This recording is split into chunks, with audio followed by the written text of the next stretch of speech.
Saladin, in terms of history, was the Sultan of Egypt and Syria. He led his armies against the invading Crusader forces and fought against Richard the Lionheart in the Third Crusade. In Crusader 2, in our game, you'll experience this sort of clash of forces during the second single-player campaign, which puts you in charge of the Arabic faction and retraces the Saladin's quest to take back his lands from the invading Christian hordes. Saladin is an effective AI opponent and one of the most difficult to defeat in the game. He's quite quick to build up his economy and attack the player in considerable numbers for early on in the game.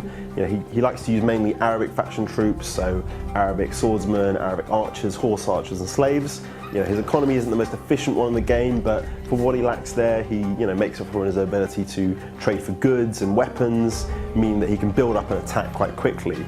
I suppose one of his few weaknesses is that he is slower to build up his castle and his defences. So a good strategy is either to prepare for his inevitable attack or to beat him to the punch and attack him before he attacks you.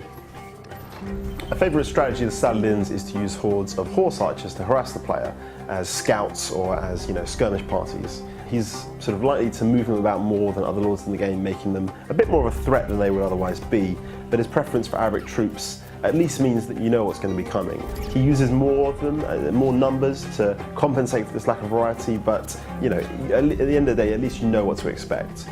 When it comes to his castle, the Saladin prefers using troops over traps, so don't expect too many pitch ditches or anything like that, but expect plenty of Arabic archers stationed on top of the walls, and they'll be ready to sort of take out your first line of attack.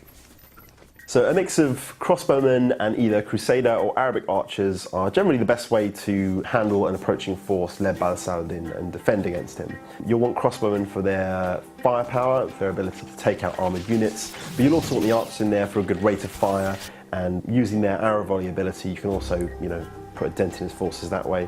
If you can successfully soften up his attack with this sort of mix of ranged units, take out his front line or maybe take out some of his siege equipment as well, it shouldn't be too hard to charge in and either finish off his forces with your army, leading them beyond the castle walls, or just by using your regular castle defences if you've got enough ranged units on the walls and the towers to finish him off.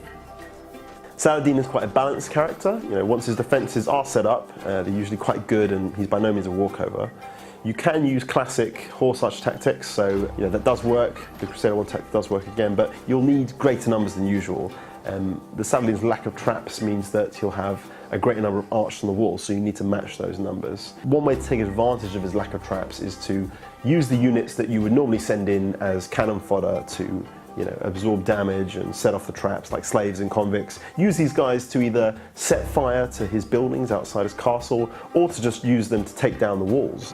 It's always easy to do this with siege equipment, but it's cheaper to produce slaves and other units that can take down the walls and sort of expose his lack of traps.